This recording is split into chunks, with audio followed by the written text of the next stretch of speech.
Olá, boa noite, bom dia, boa tarde. Estamos aqui para mais uma conversa no Olho do Redemoinho com o meu amigo, mestre Adriano de Camargo. O Adriano é um educador social e dirigente do Instituto Inhanderu. Eu vou deixar que o Adriano se apresente melhor daqui a pouquinho, conte um pouco da trajetória dele. E aí, depois disso, a gente vai cair no núcleo dessa história aqui, dessa conversa, que é ele vai contar para a gente o que ele tem aprendido de mais importante no trabalho lá no Ianderu, nesse instituto que ele criou com a Tuca, com a mulher dele, há 3 anos, está em funcionamento.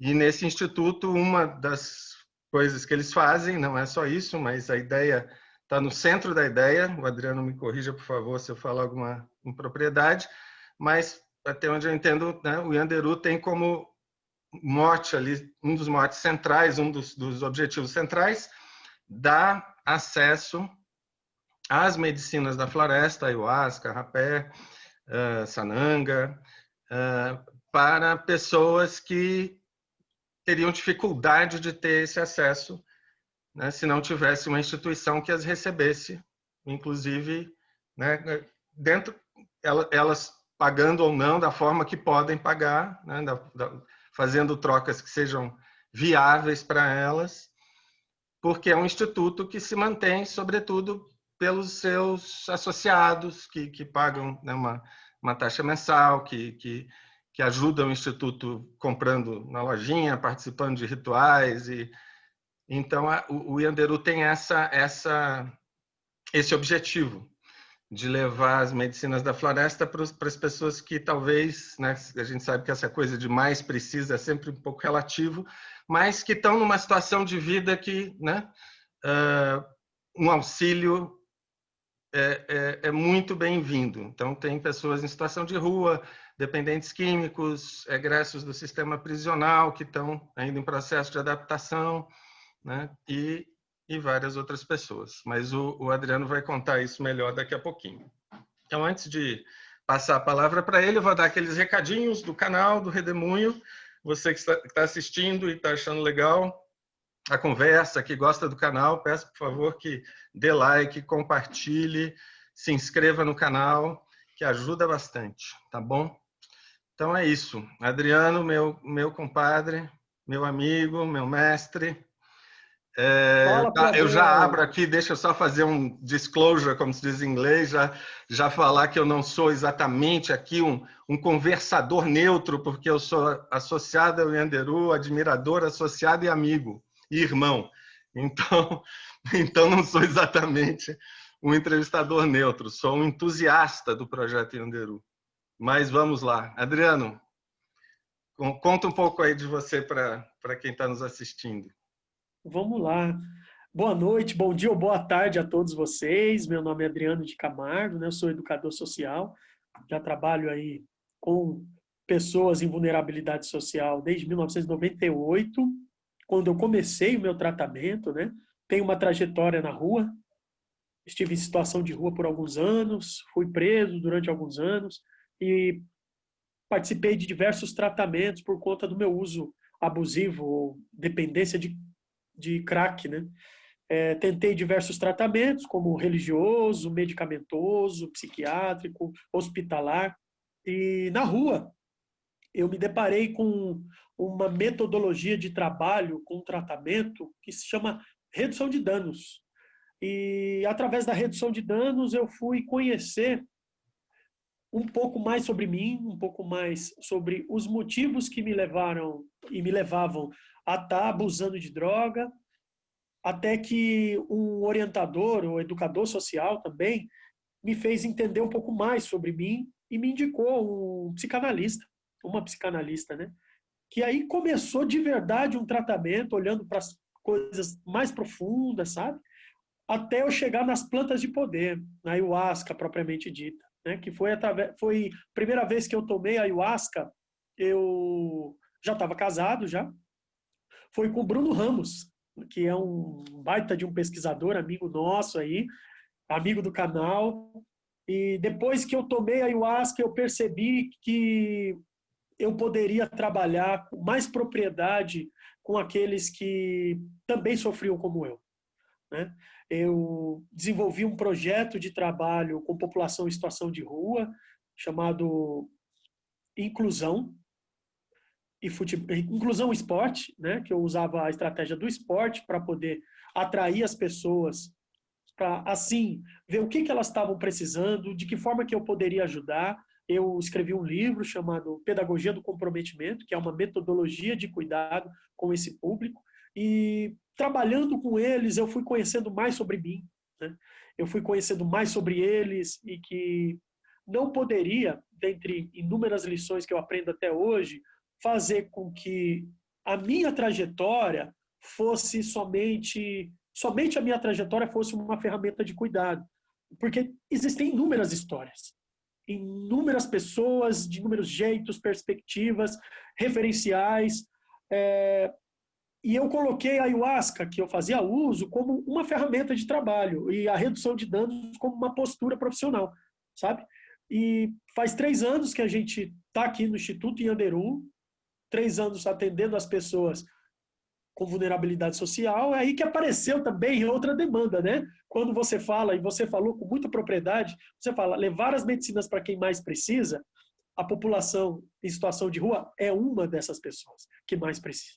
Tem muita gente que não tem acesso, tem muita gente que não tem dinheiro, porque infelizmente essas medicinas ainda estão elitizadas, e a gente, com o corpo, com uma equipe técnica, a gente atende esse público, acompanha esse público, fazendo com que eles entendam o que é esse universo xamânico, entendam o que fizeram com que eles abusassem de drogas, e passassem, através das medicinas, a se cuidar mais, a deixar a vida um pouco mais sofrida, um pouco menos sofrida, sabe? Porque as medicinas não vão salvar todas as pessoas. Como eu disse no começo, as medicinas da floresta são uma ferramenta, um caminho. Tem pessoas que não vão gostar desse caminho. Tem pessoas que não vão se adequar com esse tipo de ferramenta e vão procurar outros.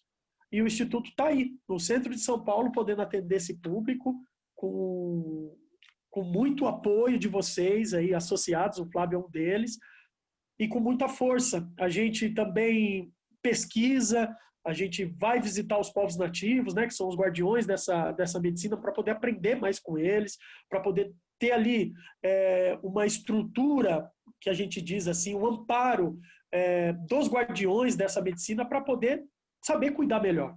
Uhum. A gente não sabe tudo, a gente está nesse caminho de aprendizado, a gente utiliza a pesquisa, utiliza os povos originários, utiliza quem cuida antes da gente, para a gente poder, a cada dia mais, aperfeiçoar o nosso trabalho. Uhum. Legal.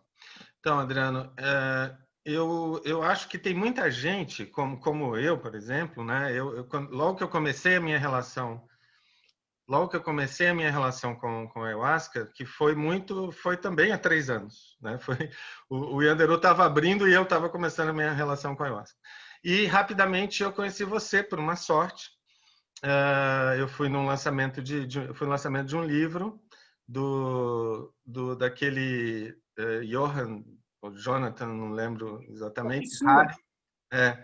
Hari, que é um livro é um cara que tem um TED Talk fantástico que eu sempre mando para quem me pergunta sobre guerras drogas, sobre a questão das drogas e tal. Eu sempre mando esse TED do Hari, que eu acho incrível, em que ele fala que o resumo, eu acho que está na última frase que ele diz na palestra, que ele fala assim: o oposto de adição, o oposto de vício, né, o oposto de adição química, não é abstinência. O oposto de adição é conexão. E eu acho essa uma frase assim sensacional e que eu sinto que ela está muito presente, esse espírito, essa percepção está muito presente no Yanderu, inclusive, né? O que mais falta é conexão significativa, verdadeira, intensa, entre pessoas e causas, entre pessoas e trabalhos, entre pessoas e projetos, né? Mas sobretudo entre pessoas com elas mesmas, pessoas com outras pessoas, né? E eu acho que muita gente que começa a ter uma relação com a ayahuasca, como é o meu caso e de várias pessoas que eu conheço, a gente fica com vontade de... A gente fica meio São João Batista, assim, a gente fica com vontade de espalhar a boa nova, né? E falar para pessoas, e ajudar a pessoa, sei lá, a gente fica um pouco com essa coisa um pouco salvacionista, que depois a gente deve amadurecer e relativizar e tudo mais, mas tem esse impulso que é um impulso muito bacana, que é um impulso, acho, da irmandade, né? Do compartilhamento de uma coisa boa, né? E aí eu queria te perguntar o seguinte: o que você, né, diante dessa sua experiência aí no Yanderu, o que você diria para outras pessoas, outros projetos que querem fazer isso, que querem se pôr a serviço da ayahuasca, principalmente tornando a ayahuasca e também outras medicinas da floresta, outras plantas de poder, acessíveis para populações que não teriam facilidade para ter esse acesso? O que você diria, assim, de enganos que você acha que acontecem mais, coisas, cuidados específicos? O que você acha que as pessoas devem atentar se querem fazer esse tipo de serviço para outras pessoas? Flávio, nossa, você fez uma pergunta bem capciosa agora, né? Isso é coisa do seu canal, né? Seu canal é assim também. Flávio, para trabalhar com a ayahuasca com essa postura, com essa perspectiva de levar a medicina para todas as pessoas que queiram, não é fácil, precisa de pessoas para poder bancar isso, porque a ayahuasca ela dá trabalho para fazer, custa dinheiro, e requer um trabalho, além de espiritual, um trabalho técnico. Uhum. Esse trabalho técnico é necessário passar por um cursinho, uma orientação de quem já começa antes, sabe?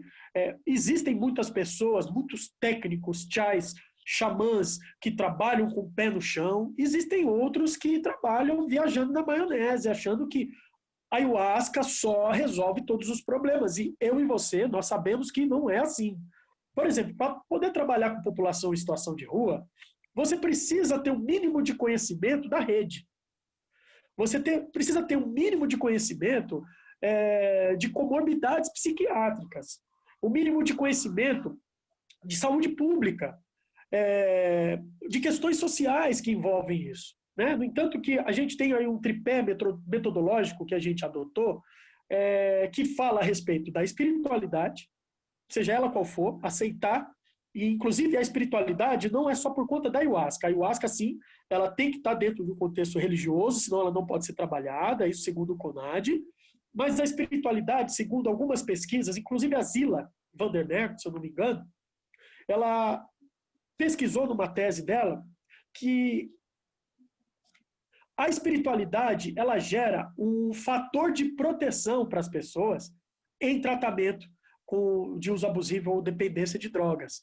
Então, essa roupagem, a família, a espiritualidade, o corpo, para poder envolver essa pessoa, fazer com que a pessoa que não tem a família, passe a ter ali uma família, uma pessoa que se preocupa, que pergunte para ela o que ela está precisando, isso é um dos pilares terapêuticos da casa. O segundo são as medicinas, a ayahuasca, rapé e sananga, entendendo as propriedades dessas medicinas, no caso rapé, que é feito de tabaco, cinza e algumas ervas, existem diversos tipos de rapé, entendendo a farmacocinética do rapé, que é pela mucosa nasal é absorvida também a cocaína, causa alteração de consciência, pode causar vício também. Então, algumas pessoas no instituto passam a fazer a famosa terapia da substituição, que é muito falada na RD, na redução de danos, e deixam de usar a cocaína, alguns, e passam a utilizar rapé, mas se tornam viciadas.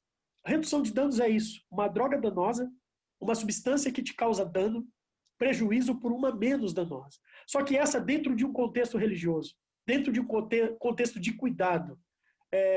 Isso é muito importante, entender esses mecanismos. E o principal, que é o terceiro ponto do nosso tripé, que é o acompanhamento. Ela veio, fez o uso do rapé ou da ayahuasca ou de outra medicina, ressaltou uma série de questões internas dela. Como que eu vou cuidar disso?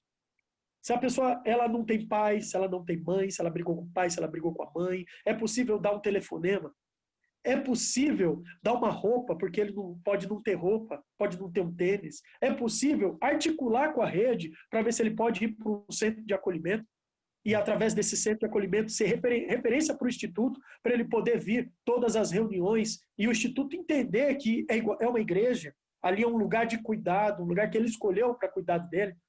É importante poder trabalhar com terapeutas para possíveis comorbidades psiquiátricas e até recomendar que ele faça um tratamento psicológico, psicanalítico, psiquiátrico, que ele coloque os seus dentes, sabe, que ele tenha uma roupa para poder vestir, que ele tenha um tênis para poder calçar.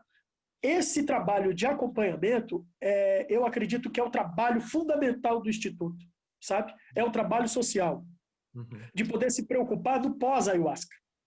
Antes da ayahuasca, a gente não conhece. Na ayahuasca, a gente pode conhecer ali, ele vomitando, glorificando, entrando em contato com as suas questões internas, mas e depois? Esse rapaz ou essa pessoa vai voltar para a rua de que jeito? Se o instituto que quiser trabalhar não se preocupar com isso, então é melhor não dar ayahuasca para essa pessoa, sabe?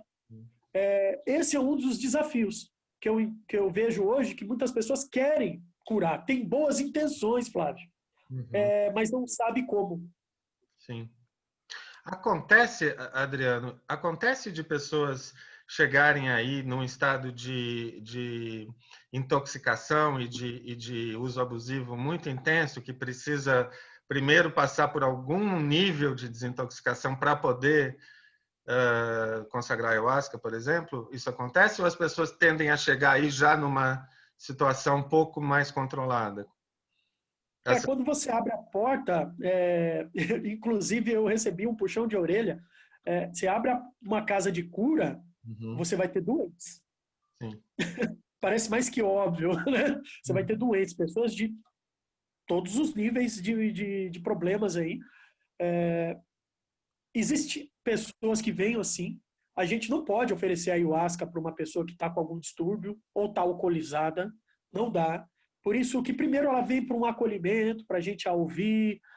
E isso não é só pessoas em situação de rua, viu, Flávio?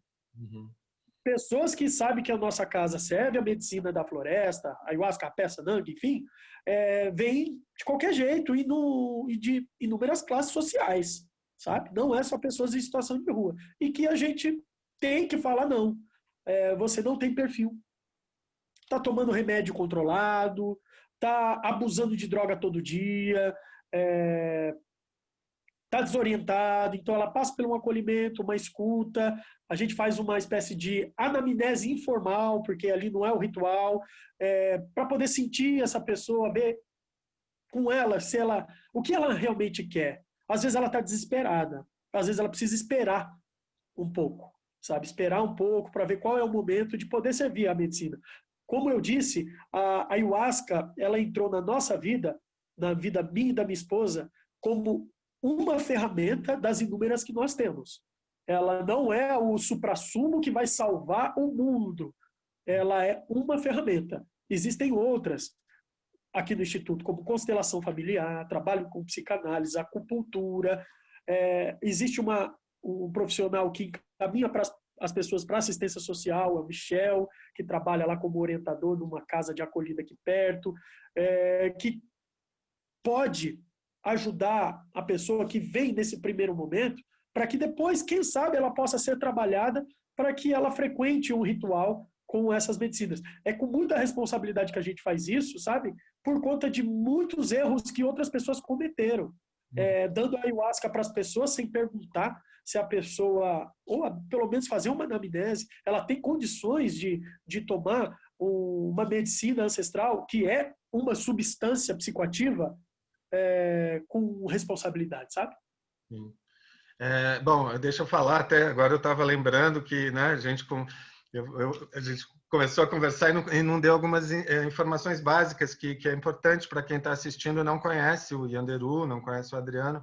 A gente está falando de um instituto, do Instituto Yanderu, que foi aberto, foi criado e funciona no centrão da cidade de São Paulo, né, perto da Cracolândia, né, da famigerada Cracolândia. Então, esse dar acesso é dar acesso, inclusive, né, porque está perto, porque as pessoas podem ir até lá. Muita gente que está em situação de rua e tal, que vive na região, é muito fácil, né, chegar.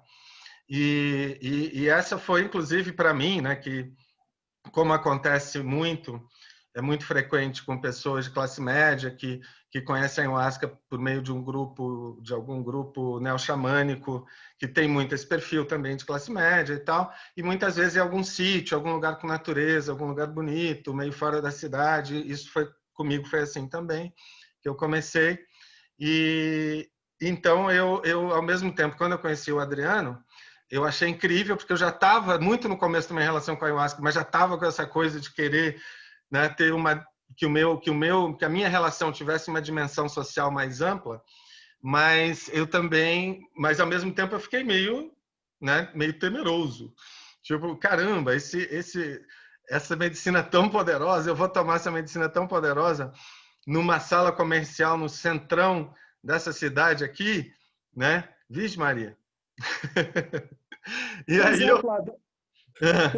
e aí eu fui É, lá e achei incrível, sensacional, né? É uma coisa linda, né?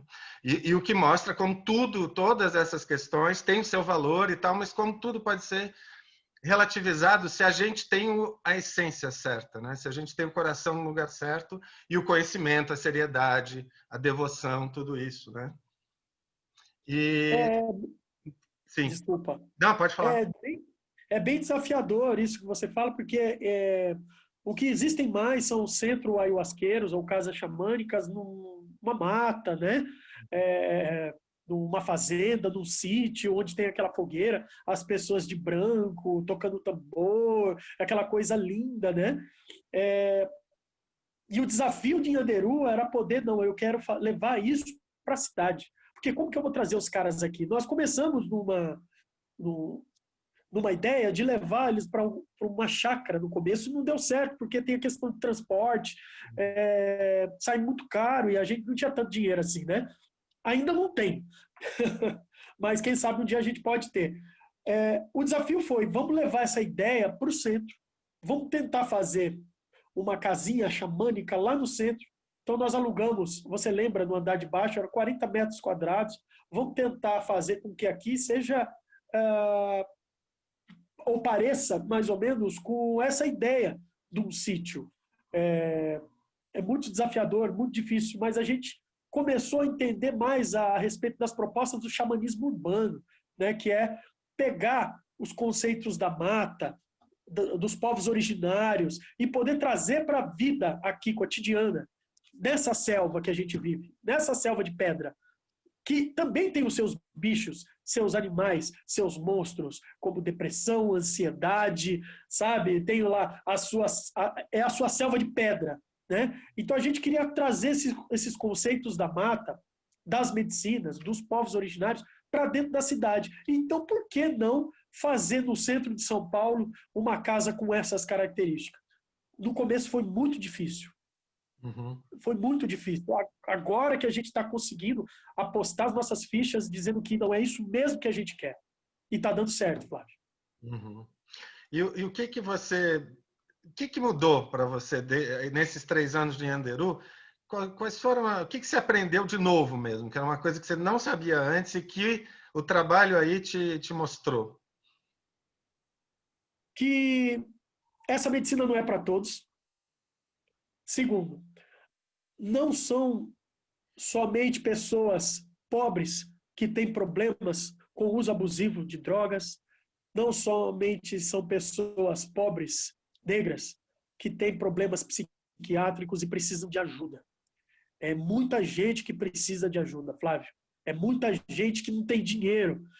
Quando você vê a pessoa em situação de rua, que ali é o foco do meu trabalho até hoje com isso, sou funcionário público, você sabe, a gente pensa que ali, lógico, parece que é o fim da escada social, né? Ali é isso que eu acabei de dizer. Mas tem pessoas que não chegaram lá, mas tem tanto problema quanto essas pessoas. Uhum. sabe? Isso eu aprendi aqui. Eu não tinha essa visão. Quando você abre uma casa dessa, você recebe todo tipo de pessoa, todo tipo de problema. Tem problemas, lógico, que eu não sei resolver, não faço a mínima ideia, por isso que eu me mato de estudar. Estou na turma de saúde pública da Unicamp, novamente estudando saúde coletiva com o TOEFL, aprendendo muito com os caras que estão ali há anos-luz de mim, de conhecimento teórico e prático, para eu poder aprender mais e poder oferecer nesse instituto, nessa casa de cura, propostas de cuidado alternativo. Uhum. Sim. Porque tem pessoas que não respondem aos tratamentos convencionais, né? Não respondem à internação compulsória, não respondem ao hospital psiquiátrico, não respondem à comunidade terapêutica, não respondem a remédios e precisam de alguma coisa. E a gente precisa abrir essa porta dizendo: a gente está aqui para poder ajudar. Se vai ajudar, não sei, mas a gente está aqui e vai tentar. E me conta uma coisa que é incrível no Yanderu, são muitas coisas que eu acho que são incríveis no Yanderu. O Adriano e a Tuca estão no centro dessa história e eles são incríveis. Eles são condutores de rituais incríveis, eles são condutores de projeto incríveis, né? E tem uma força, uma anímica, uma força de alma, assim, muito impressionante. E essa busca de conhecimento, quer dizer, são pessoas que têm esse mix que infelizmente não é tão comum, né, de ser tão intensamente ligado à prática e ao mesmo tempo tão intensamente ligado à busca do conhecimento, os dois. Mas o Yanderu tem uma outra coisa incrível que eu acho que, né, que na verdade se origina nos dois, que é a rede que ele foi tecendo, né? Quer dizer, a quantidade de pessoas que compõem a equipe do Yanderu e que fazem trabalhos, como você falou, que oferecem inclusive outras ferramentas terapêuticas no Yanderu. Eu queria que você contasse um pouquinho como é que isso aconteceu. Vocês já começaram com esse monte de gente em volta querendo trabalhar ou isso foi sendo montado na medida em que o Yanderu foi acontecendo? Como foi? Caramba, Flávio, eu nunca ouvi essa pergunta. Vamos lá. Nós dois, como dois soldados idealistas do projeto Yanderu, a gente começou a procurar guardiões, mas guardiões que nos fossem úteis na prática. Não aquele guardião, muito respeito a esse tipo de guardião, que pega o baldinho, joga o baldinho no baldinho de limpeza da ayahuasca, né, para quem não conhece, no lixo, limpa o banheiro. Essa pessoa é muito necessária. Mas uma pessoa que pudesse ajudar de uma maneira técnica, que fosse um profissional que, por mais que não soubesse trabalhar com o público vulnerável, mas teria vontade. Uhum. Temos lá o Marco, que é um cara que nunca imaginou trabalhar com pessoas em situação de rua. É um técnico em TI. Mas o que ele tem a ver? Muita coisa a ver. Foi ele que informatizou em Yanderu. Ele que fez o sistema que gerencia todo o Yanderu. É ele que agora está fazendo um curso de pós-graduação por conta do trabalho de Yanderu para poder cuidar melhor dos meninos. É ele que está à frente de alguns projetos com os meninos, que conversa, que quer ajudar, que está ali como um paizão deles. Tem a Nath, uma bruxa que via nas rodas de cura de Yanderu, uma bruxa com todas as letras e B maiúsculo, sabe? Ou melhor, todas as letras garrafais, que conhece muito de magia, que conhece muito de cuidado, de constelação familiar, de terapia familiar e que abraçou esse projeto. Tem lá o G. André, que é um farmacêutico que gostou dessa ideia. Primeiro que essas pessoas passaram pelos cuidados de Yanderu, que era eu, a Tuca, o Dinei, o Evandro e o Michel. Depois começou a vir essas pessoas, sabe? Aos poucos a gente conseguiu arregimentar soldados, em que tem hoje o Nano, que é um fisioterapeuta que também foi cuidado lá. Tem a Nath, tem a Dani, tem lá a Michele, que é outra menina que teve o seu cuidado ali em Yanderu, que tinha problema com o uso abusivo de drogas e conseguiu se encontrar com as medicinas da floresta e eu preciso fazer mais para minha cura. O que eu faço, Adriano? Vem com a gente, que eu estou fazendo isso faz 20 anos. E que com o Yanderu aí quase 3 anos. E foi assim que a gente conseguiu arregimentar soldados e tem esse timaço hoje aqui no centro de São Paulo fazendo esse trabalho. E vocês têm uma incrível produção também, né, de rapés excelentes, com uma variedade incrível de rapés. Uma vez no Yanderu, uma das muitas vezes que eu tive que eu fiquei, né, que a minha admiração pelo projeto e pelas pessoas envolvidas nele deu mais um saltinho para cima, foi uma vez que eu estava lá e o Adriano fez uma fala na abertura de um trabalho sobre rapé que eu achei magnífica, porque ele juntava, né, o conhecimento das culturas, né, amazônicas, das culturas indígenas, caboclas, com o conhecimento científico. E ele falou sobre o rapé e sobre sem medo de falar da parte dos riscos, né? Dos riscos, como você mesmo, como você já disse, né? O risco de adição, né? Ele tem bastante nicotina, né? Então, quer dizer, e foi uma fala que eu achei tão bacana, porque eu vejo muito nesse nosso universo ayahuasqueiro em expansão, né, hoje em dia nos ambientes, em muitos ambientes urbanos do Brasil, que é principalmente por meio dessa onda neo-xamânica, né, atualmente. Acho que o neo-xamanismo, os grupos ayahuasqueiros neo-xamânicos se expandem atualmente numa velocidade maior do que as religiões, né, ayahuasqueiras tradicionais, que são importantíssimas no Brasil, mas o Daime, a Barquinha e o DV.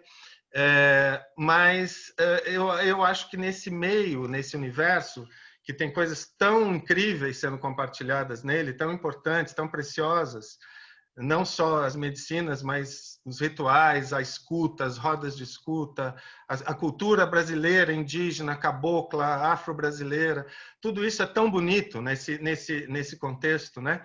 Mas eu acho que falta, às vezes, um pouco as pessoas terem a coragem de encarar os riscos também e, portanto, encarar os cuidados, né? Porque, assim, encarar o risco não é só, olha lá um risco, é tipo assim, você reconhece um risco e, a partir do reconhecimento de um risco, você, né, responde com cuidado, né? E naquela sua fala sobre o rapé, eu senti muito isso, né? Achei tão bacana aquilo. E eu vejo, como você vê, como você disse naquela fala, que há muita gente que começa a fazer um uso do rapé que pode não ser tão positivo assim, né? Quer dizer, essas pessoas que dizem, às vezes com muita alegria, que tomam 5, 6 rapés por dia, todo dia, né? Ou que qualquer coisa que vão fazer antes tomam um rapé, será que está bacana, né? Esse uso? Será que é o melhor uso dessa medicina tão incrível, tão poderosa, né? Eu queria que você falasse um pouquinho especificamente do rapé, Adriano. Bom, nessa minha busca de cura com a ayahuasca, eu pude entrar em contato com a minha ancestralidade, né? Eu sou descendente dos povos indígenas, guaranis propriamente dito, e eu fui começar a entender um pouco mais e buscar um pouco mais no conhecimento desses guardiões. Ali eu aprendi a fazer o rapé, aprendi a alquimia do rapé, a magia que está ali dentro dessa medicina. Mas antes eu já era especialista em dependência química pela Unifesp, né? E aí como trabalhar substância, entendendo um pouco mais de substância dentro de contexto de cuidado, eu consegui juntar essas coisas. No caso, rapé tem nicotina. Nicotina é uma substância altamente viciante, mas ela é sutil, ela é muito sutil. Aí as pessoas sempre atrelam nicotina ao tabaco fumado, né? Ao fumo, ao cigarro. Mas o rapé ele tem nicotina. Quando você passa a alterar a consciência com uma medicina da floresta, você precisa entender que essa medicina da floresta existe uma substância. Substância essa que também é viciante. Será que a gente não está, isso falava nas rodas de cura, tecendo ou formando um novo tabagismo? Era uma pergunta. Porque estamos consumindo tabaco. com uma farmacocinética ou via de administração diferente, que é pelo nariz. E eu suponho que, e arrisco, sabe, dizer que a quantidade de nicotina que vem pela mucosa nasal é muito maior do que fumada. Por isso que vem aquela alteração de consciência. Lógico, eu estou falando de partes químicas agora, estou falando da magia do rapé, do rezo, dessa expansão de consciência. Estou falando de química. Será que essa quantidade de nicotina que vem para a mucosa nasal, que entra na corrente sanguínea, ela é isenta de perigos? Será que ela é isenta de perigos? Será que ela pode não viciar? Eu lembro que uma menina que eu atendia, ela tinha problema com os pais, e ali, conversando, ela disse, olha, uma maneira de eu sair da confusão dos meus pais, que é todo dia, Adriano, eu vou tomar o meu rauch. Ah, é? Quantas vezes você faz isso? Quantas vezes for necessário? Mas, usualmente, quantas vezes? Pelo menos umas 3 vezes por dia. Eu fico nervosa, eu vou tomar meu rauch. Eu discuto com meu pai, eu vou tomar meu rauch. Eu estou com insônia, eu vou tomar meu rauch. Você já experimentou você já experimentou não tomar o seu rauch e resolver essas questões? Eu já tentei. Eu fico muito nervosa, me dá suor na mão, eu fico com dor de cabeça.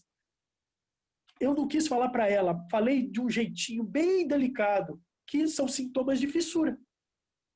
São os mesmos sintomas de fissura. Então, mesmo trabalhando, confeccionando medicinas ancestrais da floresta, a gente precisa orientar as pessoas do uso cuidadoso, uso responsável de substâncias. A postura, por isso que eu disse que a postura profissional do Instituto Yanderu é da redução de danos. Porque você não ouve isso, e inclusive os meninos ouvem isso do rapé. Usa com cuidado, com responsabilidade, vai perto de uma árvore, se conecta ali com a natureza. Você está usando uma substância, pode ser ancestral, pode ser mágica, espiritual, mas é uma substância que, dentro de um contexto de cuidado, pode te fazer bem. Dentro de um ambiente ou de um contexto diferente, pode te fazer mal, pode te viciar, sim. Lógico, casa xamânica não vão falar. São poucas as pessoas que falam a respeito do mau uso do rapé, de que rapé vicia. Uma delas é o Gabriel Lourenço, um amigo de Peruíbe. Outra é o Alexandre Gomes, que é um responsável também, professor, especialista do Instituto Reinaldo da Coruja de Santos, ou alguns outros poucos aí que falam. Por que não falam do vício? Porque senão eles vão deixar de vender rapé. Uhum. Senão vão deixar de vender a medicina. Mas isso é uma crítica minha, lógico, porque eu tenho essa responsabilidade, você tem, como redutor de danos também, e responsável aí, precursor de incentivo a políticas públicas mais humanas e cuidadosas sobre política de drogas, enfim.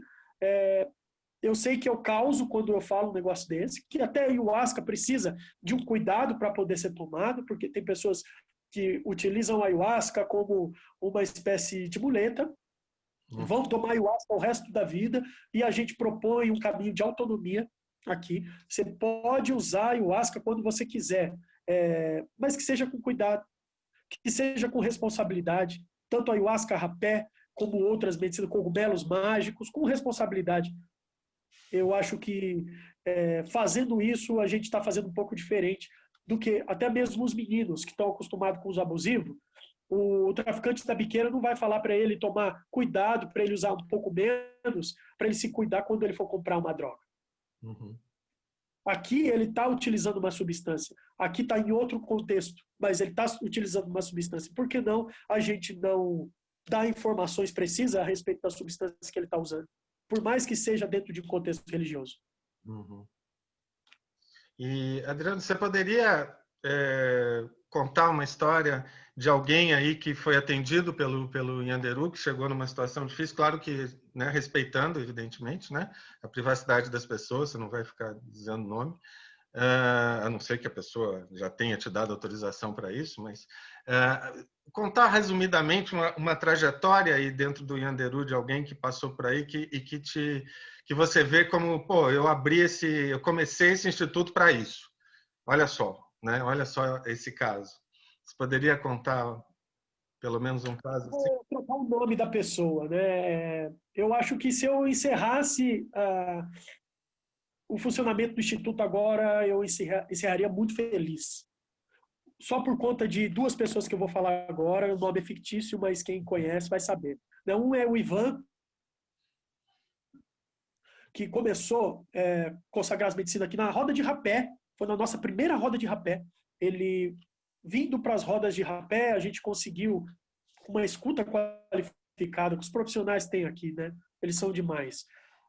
Perceber que ele precisava muito mais do que a medicina, ele precisava de um sapato, porque ele tinha um pé torto, ele precisava de um chinelo diferente, porque o pé dele era um pouquinho diferente, sabe? A gente deu isso para ele, a gente deu uma calça para ele, a gente foi dando, sendo a família que ele não tinha. E não é que esse cara deu conta da vida, conheceu uma pessoa, eu vou resumir bastante, mudou de cidade, constituiu família. Ele não tinha problema com o uso problemático de substâncias. Ele estava em situação de rua, com problema com a espiritualidade e com o autocuidado. Né? Ele já não gostava mais de si, não sabia por que viver. A ayahuasca, junto com a gente, devolveu a vontade de viver. Hoje ele constitui família, ele está numa cidade do sul, está no grupo, você sabe quem é. E o outro é o Isaac. O bacana, quando você tem essa perspectiva da redução de danos, quando a pessoa volta ao uso de substância, não é o fim da linha. Não acabou por aí. Eu vou falar agora do Isaac, que começou aqui, teve seus problemas com o uso de substância, principalmente aquela substância que é permitida, sabe, que é a causa de muitas mortes no mundo hoje, e não é o crack, é o álcool. Ou droguinha miserável esse álcool, sabe? Que, inclusive, Flávio, o álcool é muito mais barato que o crack na Cracolândia. Você sabe disso, né? E as guerras estão para o crack e não para o álcool. Porque o álcool, ele dá o dinheiro para o empresário, né? E o crack não. Desculpa, eu tive que falar isso. O Isaac, ele veio com o uso problemático de álcool, foi ouvido, passou por constelação familiar, conseguiu entender o seu papel nessa constelação em ser filho, em ser pai, em ser marido, em ser parte de um contexto familiar onde ele, em algumas partes, ele era responsável, e em outras partes ele era vítima. Então não tinha que se culpar tanto assim. A carga estava muito pesada para ele. Até que, com inúmeras consagrações, ele conseguiu entrar num estado de abstinência, vamos dizer assim, um estado de não uso, até que começou a fazer um curso profissionalizante pago pelo Instituto. Começou a cortar cabelo. E não é que o cara começou a cortar cabelo bem, teve uma recaída. E vou dizer mais, não foi uma recaída como é conhecida a recaída hoje em dia. Teve uma volta ao uso, porque recaída seria ele voltar para estaca zero. Ele não voltou para estaca zero, porque ele voltou ao uso, mas ele tinha os documentos confeccionados, ele tinha um lugar para dormir, ele tinha um lugar para poder voltar, que é o Instituto. Depois dessa volta ao uso, a gente cuidou dele, ele conheceu uma pessoa aqui do Instituto e constituiu família com essa pessoa, conseguiu um emprego através de um irmão que frequenta aqui. Hoje ele está trabalhando, está com essa pessoa casada, e vai voltar agora, final de semana, porque não aguenta ficar longe de Yanderu, sabe? Eu vou falar de mais um, o José. O José, ele chegou no Instituto sem vaga, em centro de acolhida, ele estava na rua. Eu conhecia o José do meu trabalho que eu fazia com população em situação de rua, enquanto orientador socioeducativo. Ele veio para o Instituto, a gente conseguiu arrumar uma vaga para ele, ele ainda fazia uso não problemático de drogas, mas às vezes metia o pé na jaca, como muitos de nós, né? Não é só a população em situação de rua que usa droga de um jeito prejudicial, muitas pessoas, eu acho que até a maioria das pessoas. Ele, vindo para cá, ele conseguiu reduzir o uso, ter momentos em que ele conseguiu confeccionar um documento sozinho, ele conseguiu arrumar um ofício, um trabalho, ali mesmo que temporário, ele conseguiu se cuidar mais. Hoje o José, ele ainda faz uso de substância? Faz. Mas ele faz... ele toma banho, ele tem um lugar para dormir, ele tem uma roupa para vestir e ele tem um lugar para poder voltar aqui em Yanderu. Ai, mas ele ainda usa droga. Foda-se. Sabe, a droga é o menor dos problemas. Ele não tinha para onde voltar. Ele não tinha onde dormir, reclinar a cabeça num travesseiro. Ele não tinha um lugar para poder beber água, sabe? Tinha que pedir num bar e às vezes se humilhar. Ele não tinha onde comer. Isso é resultado, sabe, Flávio?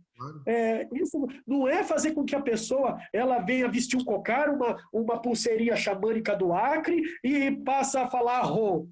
Não é isso o nosso trabalho. É dar sentido para a vida da pessoa. E o que é sentido da vida da pessoa? É aquilo que ela acha que é sentido. Exato. Eu acho que uma das coisas, isso é essencial para mim no espírito do Yanderu e na forma com que eu também busco contribuir de algum jeito. É isso, que essa coisa salvacionista, né? A gente tem que ter cuidado, porque às vezes a gente está querendo simplesmente que o mundo seja como a gente quer e que as pessoas sejam como a gente quer que elas sejam. E é o oposto do serviço verdadeiro isso. Quer dizer, o serviço verdadeiro é você contribuir humildemente para trajetórias muito diferentes da sua, né? E ainda bem que são, porque são pessoas autônomas, livres, e você está ali para compartilhar coisas boas com os irmãos, né? Sem querer, né? Sem medir o que é sucesso pelas suas ideias preconcebidas, né? E eu acho isso tão importante, né? Essa coisa, por exemplo, quando você falou de recaída, né? É tão importante saber que a grande maioria, eu acho, né, dessas trajetórias que depois de um tempo a gente vê como uma coisa muito positiva que aconteceu na vida da pessoa e mais importante do que a gente vê, a pessoa vê, né, como se vê mais feliz, se vê mais plena, se vê com mais alegria de viver, com mais sentido na vida. Em geral, essas trajetórias têm muitas idas e vindas, tem muita recaída, e é assim mesmo. E é para a gente estar ali, né, não largar a mão nesse processo. Né? Quer dizer, essa ideia também, que às vezes eu acho que tem um conjunto de ideias que a gente deve superar nesse meio, em qualquer meio que tem uma religiosidade ou uma espiritualidade associada, que é meio que muita gente está sempre achando que tem que ser meio milagre. Assim, né? Então você toma, aí toma ayahuasca, por exemplo, e aí tem aqueles processos catárticos que são importantíssimos, que abrem possibilidades espirituais, existenciais e tal, e aí você deve achar a luz já e não abrir, né, e já entrar no caminho da luz direto. Ser humano, em geral, não é assim. Tem uns casos assim, mas é a minoria. A maioria é uma construção, né? É uma construção que tem idas e vindas.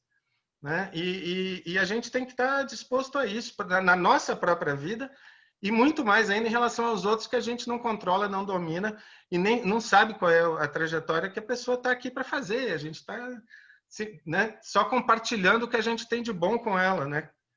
Instrumentos, cuidado, irmandade, companheirismo, né? Compaixão, em suma, fraternidade. Você pensou se a gente, esse cidadão, quando ele sofreu recaída, o cônjuge recriminou, a família recriminou e a sociedade recriminou. E a gente, no papel de cuidador, vai recriminar também? Pelo amor de Deus, não dá. Qual que é o slogan de Yanderu? Qual que é a máxima de Yanderu? Cuidar de si e deixar o mundo melhor. Essa é a máxima. Se você ouve de uma pessoa em situação de rua, Adriano, eu não consigo hoje jogar mais papel no chão. Não sei, que parece que a ayahuasca ela fica comigo 24 horas. Quando eu como uma bala, ou eu vou pegar um cigarro, jogar... me vem um negócio, uma cobrança interna, a gente sabe que e eu não faço mais isso, porque eu vou sujar, ali vai entupir o bueiro. Você vê de uma pessoa que, de alguma forma, não foi muito escolarizada, toma ayahuasca, que tem uma consciência ambiental, Isso é um puta de um resultado. Tem gente que nunca tomou ayahuasca, fez inúmeras faculdades e está aí enchendo nossos bueiros de papelzinho. Eu sei que é uma coisa tão pequena que a gente está falando, sabe? Mas esse cuidar de si, deixar o mundo melhor. De que jeito que você deixa o mundo melhor? Encontre a sua maneira. Não é a gente que vai falar. Encontre a sua maneira. A maneira que ele achou foi não jogar mais papel no chão. Isso pra gente é resultado. Claro, claro. Eu acho incrível, eu acho um exemplo maravilhoso. Então, eu queria falar de duas coisas, na verdade, eu queria falar com você. Uma é desse negócio que você mencionou no início, que é outro componente desse projeto incrível, da sua trajetória, que é esse reconhecimento e né, esse aprendizado, esse beber nas fontes originárias, culturais dos povos, né, dos povos indígenas, dos povos caboclos, e você, inclusive, vai à floresta, vai às comunidades, e você acabou, inclusive, de fazer uma viagem assim, para o Acre, né? E eu queria saber um pouquinho, se você pudesse contar que novidade interessante você traz dessa vez. E a outra coisa que eu queria falar contigo, que eu acho que de repente talvez dê para engatar as duas, você vê aí, é sobre os planos para o futuro do projeto Yanderu. O que vocês estão vislumbrando aí daqui para frente? Tá certo, Flávio. Flávio, muitas pessoas, quando falam em Acre e Amazônia, eles imaginam o Acre e a Amazônia como se fosse a Meca, né, do muçulmano, como se fosse Jerusalém do cristão. É, mas com ressalvas. Mas com ressalvas. Por quê? Por conta da gente, tem muitas pessoas lá no Acre que queimam qualquer tipo de árvore para fazer cinza para colocar no rapé. Uhum. Aí fazem o rapé lá, mas espera aí, você vai queimar qualquer árvore? Ah, não tem problema, o povo de São Paulo compra. Isso não foi só um. O povo de São Paulo compra, sabe? Vem o indígena me vender um monte de penas. Essa aqui é de gavião real, um animal em extinção. Essa aqui é de arara, arara vermelha, e eu tenho aqui a arara azul, animais em extinção. Você pode comprar lá, porque vai vender lá, irmão. Você pode, eu falei, vou comprar. Não vou comprar. Porque esse animal, ele foi morto, cara.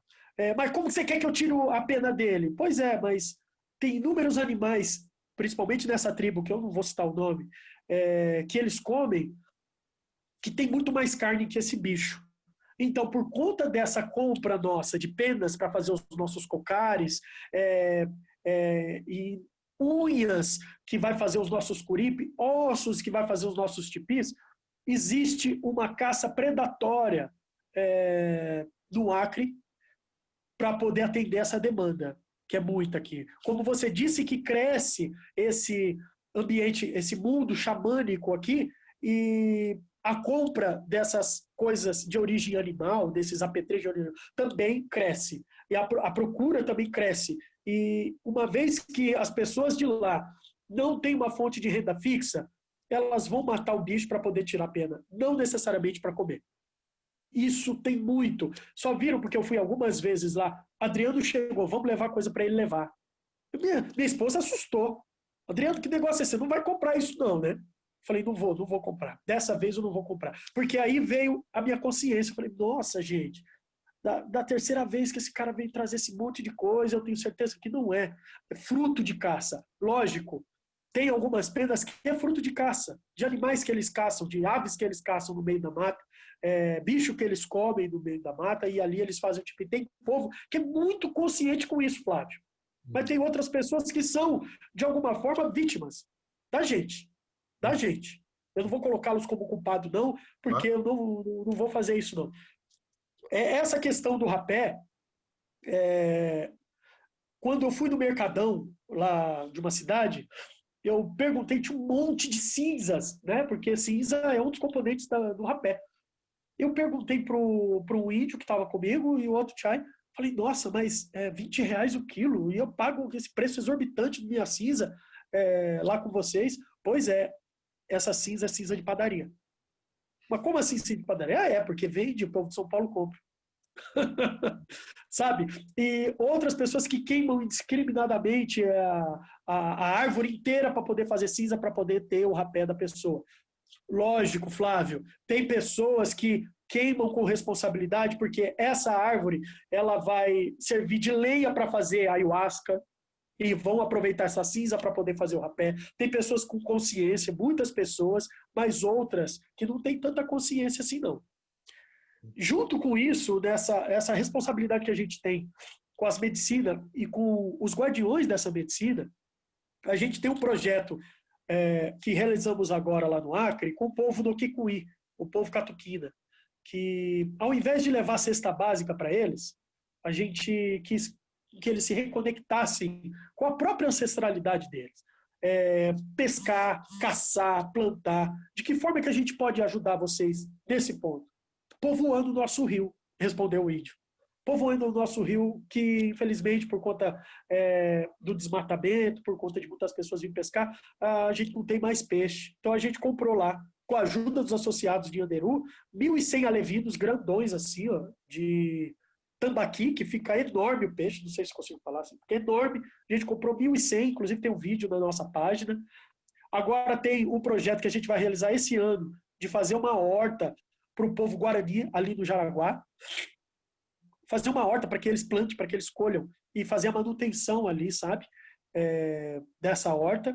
E tem mais um projeto que esse é o mais desafiador da minha vida. Eu fui convidado por uma índia, o nome dela é Gerá, inclusive ela vai ver esse vídeo, para poder cuidar dos adolescentes que estão na tribo fazendo uso abusivo de drogas, sabe? Principalmente de álcool e crack. Ela nos chamou por conta desse trabalho que a gente faz.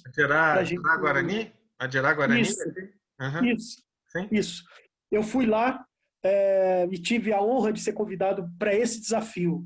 Né? Fui ouvir, fui conhecer, ainda vou mais algumas vezes, porque esse trabalho não é um trabalho fácil, você sabe, e infelizmente por conta desse processo capitalista filho da mãe, para não falar outro nome, porque é feio no canal, tem índios fazendo uso dessas substâncias e índios não têm muito manejo com isso. Não sabem cuidar, não conhecem de rede, sabe? E acabam perdendo o fio da meada, sabe? Acabam se viciando nessa droga e a gente vai lá cuidar desse povo, cara. Nossa, que lindo. Não sabia disso. Incrível. Eu sou admirador da Gerá também. Eu já tentei conversar com ela aqui para o canal, mas na época que a gente estava tentando marcar um dia, ela estava com problema de internet lá na aldeia e tal. Acabou que não deu. Tomara que, como você disse, ela veja mesmo, assista a gente essa nossa conversa e que dê para eu também ter uma conversa com ela, que eu sou muito fã dela também. Mas que bacana, eu não sabia desse trabalho, principalmente com as populações guaranis aqui, né, no nosso entorno, perto da gente. Super legal, super legal. E eu adorei, cara, adorei você ter falado essa coisa das trocas porque aquele negócio, essa é uma das coisas que eu me bato muito, que é muito minha, eu sinto muito como uma parte da minha missão nesse contexto, humildemente, é comigo mesmo primeiro, né? Ter o trabalho que a expansão da consciência dá. Porque a expansão da consciência, às vezes, não dá trabalho nenhum, às vezes é um processo muito orgânico, que acontece de dentro para fora da gente, e a gente tem só que ficar grato e tal. Mas, quando a gente está falando do meio maior que a gente, do mundo, da sociedade, expansão de consciência dá um trabalhinho. Né? Que é perceber essas coisas, quer dizer, perceber, nossa, que lindo, eu adoro essa cultura, me identifico com ela, sou parte dela porque sou brasileiro de alguma forma, mesmo que eu seja urbano, mesmo que eu não seja, né? Eu não tenho ascendência indígena, nem negra e tal, mas eu sou brasileiro, e sou humano, né, em última instância, e estou descobrindo esse universo, está me fazendo um bem danado, está me mostrando um monte de coisa nova. E com isso eu acho que deve vir a responsabilidade de olhar para as trocas que estão sendo feitas, sabe? O que você, quais são as trocas que sustentam essa sua experiência, esse seu consumo dessas medicinas, né? E é isso mesmo, quer dizer, às vezes, né, aquele negócio, o que para você, urbano, é um reconhecimento, um respeito e uma celebração de uma cultura indígena e tal, se você for olhar de perto, às vezes a história não é tão bonita assim, né? Flávio, mas é bom, assim, eu estou me colocando num lugar de crítico, tendo a responsabilidade de poder viver isso que eu estou falando, né? Lógico, eu não vou criticar todas as pessoas que fazem uso disso com consciência. A expansão da consciência, ela exige consciência dessa expansão. Uhum. Tem pessoas que fazem o consumo das penas com responsabilidade. Sabe? Tem pessoas que colhem isso dentro da mata de animais mortos e fazem os seus adornos, sabe?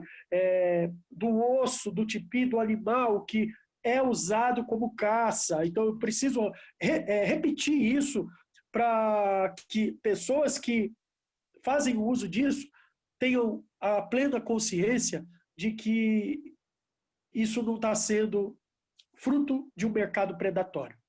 Sim, claro. Eu acho que a gente deve, expansão de consciência deve incluir isso que eu chamei de ter um trabalho, assim, porque, assim, em geral, né, a gente fica muito nas polaridades. Ou você simplesmente aceita tudo do jeito que está sendo oferecido para você, sem questionar, é tudo lindo, é tudo sagrado, é tudo, finge que não tem nada disso acontecendo, é tudo genial, né? Ou então, não, e caramba, eu não controlo essa cadeia de trocas, eu não controlo essas relações todas, então eu vou me afastar. Não, não, bicho, né? Quer dizer, expansão de consciência é tipo, não, eu vou né, ser grato a tudo que eu estou recebendo e a minha expressão de gratidão deve incluir eu ter esse cuidado de melhorar essa cadeia de trocas, de eu continuar reconhecendo e reconhecer cada vez mais, né, os povos originários, a importância, né, dessas preciosidades que são preciosidades da humanidade que eles estão compartilhando com a gente, estão tendo essa generosidade de compartilhar com a gente. E a gente só tem acesso a isso por causa da luta deles pela preservação deles mesmos, do modo de vida, da cultura, da floresta. Então, assim, tudo isso é muito importante para a gente tratar de uma maneira superficial. É legal a gente, à medida em que as pessoas que estão se incorporando a esse universo, mal ou bem, elas fazem parte dessas cadeias de troca. Então, é importante a gente olhar para isso com cuidado. Não que a gente vai resolver todos os problemas, que ninguém individualmente vai. Mas, assim, se cada um olhar e tentar melhorar, tentar, sabe, fazer com que seja o mais saudável e justo possível, né, esse processo, é fundamental. Para mim, não existe expansão de consciência sem isso, sem esse componente, né, de olhar para as relações concretas que estão acontecendo ali, de troca, de transformação, né, de transformação individual e social. E então, para terminar, se você tiver alguma coisa que você possa adiantar sobre os planos futuros, você já falou um pouco, inclusive, desse incrível projeto aí de trabalhar com os guaranis, mas em relação ao Yanderu, propriamente, tem alguma coisa em vista que você possa compartilhar de novidade? O nosso projeto mais desafiador agora vai ser esse, né? De Uhum. poder envolver toda a equipe no cuidado dessa comunidade indígena, sabe? Eu acho que não existe projeto maior que isso. Sim. Nós tínhamos em mente poder juntar um pouco de dinheiro que a gente tem para poder comprar um lugarzinho no mato para as pessoas ter uma conexão assim bacana. Já pensou você levar a população daqui, vulnerável daqui, da Cracolândia, dentro de um contexto com fogo, com mato, com árvore? Seria a O sede nosso de campo, sonho. né? Seria a sede de campo. Poxa vida, a gente sonha com isso, mas aí aparece Uhum. esse desafio e a gente vai ter que gastar todo o nossa vida para a gente poder, de alguma forma, a gente não vai resolver o problema deles, não vai. Eu já falei isso para gerar, mas a gente vai tentar. A Sim. gente vai tentar, sabe? Os planos de Anderu é esse. A gente está na pandemia agora, né? Atendendo as pessoas em situação de rua, sabe? com todos os cuidados necessários. A gente não vai ser hipócrita, porque tem que ficar em isolamento social. Ele fica em isolamento social com 100 pessoas dentro de um local, tá? Não vamos ser hipócrita, mas a gente vai tomar todos os cuidados, estamos tomando todos esses cuidados por conta dessa pandemia. A gente não vê a hora de chegar essa vacina ou acabar isso, para a gente voltar às atividades como era antes e continuar a nossa missão, cuidar de si e deixar o mundo melhor. Maravilha. Adriano, vou te falar de novo, viu? Você realmente... Eu sou muito grato ao universo, à vida, né? Por ter conhecido você, ter conhecido o Yanderu. E você acaba de me dar mais um exemplo, de verdade. Porque eu sabia dessa história, né? Claro, eu sabia dessa história do plano de fazer esse outro local, né? Mais afastado da cidade, e sabia que era uma coisa super sonhada e querida e desejada, né? Por vocês. E eu acho sensacional saber que, porque chegou uma coisa nova que você não esperava, que foi esse laço aí com a Gerai, com esse projeto, com a aldeia, você teve a flexibilidade existencial, espiritual de falar, não, é para cá agora, né? Para tudo. Para mim, isso é uma prova de saúde. Eu acho que assim, essa flexibilidade em relação aos nossos ideais é muito importante. E para mim, mostra muito o que as pessoas chamam de dissolução do ego, que é uma coisa muito complicadinha isso, não vamos entrar nisso, que isso é uma história toda muito complicada, mas assim, a parte boa, realmente boa para mim, saudável dessa história se mostra nesse tipo de situação. Então você tem lá o seu plano, mas cara, você pode abrir mão dele. Porque assim, você pode descobrir que o serviço mais importante que você pode fazer naquele momento é outro, né? Então essa flexibilidade em relação ao que a gente quer para a gente mesmo, eu acho que é uma prova de saúde, sabe, existencial. Então, fico super feliz de ter mais essa boa surpresa e essa notícia em relação ao Yanderu e a você, a sua trajetória. Que coisa bacana. E aí vamos fazer né? Vamos contar um pouquinho para quem está ouvindo isso e não conhece, como é que faz para conhecer o Yanderu, para entrar em contato, para apoiar, se puder e quiser. Como é que faz? Como é que você recomenda que as pessoas vão por onde? Pelas redes sociais? Como que você recomenda? A gente tem uma página no Facebook, no Instagram, né? Yanderu Xamanismo. Temos um site que é www.yanderuxamanismo.com.br. Lá vai ver os produtos que a gente vende para poder manter o Instituto. Lembrando que no Instituto ninguém tira dali fim lucrativo, é uma igreja, uma instituição religiosa com CNPJ. Eu sou funcionário público, a Tuca é funcionário público, as pessoas lá têm os seus serviços e não tira dali de Yanderu, da obra de Yanderu, o seu sustento. Né? Quem puder, quem quiser conhecer, é melhor. Primeiro conheça para depois ajudar. Né? Vem aqui, vem tomar um café com a gente, respeitando os distanciamentos. Você vai ser muito bem-vindo. Se quiser tomar um rapé, se auto-aplicar, né? Porque a gente não está fazendo sopro ninguém dentro do nosso salão. Para conhecer o Instituto, sentir o Instituto, ver o que a gente está fazendo, sentir, ouvir o que a gente está falando. Seja bem-vindo. Maravilha. E vocês estão no Instagram? Eu tenho contato com vocês pelo Facebook, pelo Instituto, quer dizer, tenho contato direto, né? Mas nas redes sociais eu uso mais o Facebook, mas vocês estão também no Instagram, né? Isso. E Tá, aqui no centro de São Paulo, é a Rua Conselheiro Nebia, 553, sala 3132, de terça a sábado, a beleza. partir das 13 horas. Instituto Nhanderu, para quem quiser procurar. Nhanderu, com NH no começo. Nhanderu mas como É é o que criador. é o criador? É o criador em Guarani. É Deus em Guarani. É a instância divina suprema ali dos Guaranis. É. Muito bom. Tá ótimo, Adriano. Cara, adorei a conversa. Sempre adoro conversar contigo. Sempre gosto de saber dos rumos do Yanderu e sempre tem alguma coisa nova que eu não sei e que me deixa mais fã ainda de vocês e do Obrigado, projeto de Flávio. vocês. Maravilha. Obrigado, Flávio. Muito obrigado. Você que está assistindo, curtiu, por favor, curta também ali do YouTube e compartilhe se puder, se inscreva no canal se tiver vontade, que é muito bacana para mim, ajuda a continuar esse trabalho. Valeu, boa noite. Valeu, Boa noite, obrigado. bom dia, boa tarde. Até mais.